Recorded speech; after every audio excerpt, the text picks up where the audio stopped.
নমস্কার বন্ধুরা, আমি রুমিস কুকবুকে আপনাদের সকলকে স্বাগত জানাই। আজ আমি আমার এক স্পেশাল রেসিপি আপনাদের সাথে শেয়ার করব। আজ বানাবো বেক রসগোল্লা। আর এই বেক রসগোল্লা কিন্তু আমি আপনাদের মাইক্রোওয়েভে করে দেখাবো। বেক রসগোল্লা বানানোর জন্য প্রথমে আমি নিয়ে নেব দুধ, তাতে দিয়ে দেবো মিল্ক মেড, এলাচের গুঁড়ো, কুচনো ড্রাই ফ্রুটস আর খোয়া ক্ষীর।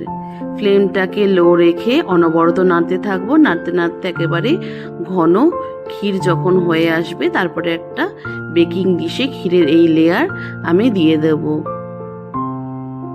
তারপরে রসগোল্লার থেকে রসগুলো ভালোভাবে বের করে নিয়ে ক্ষীরের লেয়ারের ওপর সাজিয়ে দেবো। ওপর দিয়ে আবারও ক্ষীরের লেয়ার দিয়ে পুরো রসগোল্লাগুলোকে কভার করে নেব।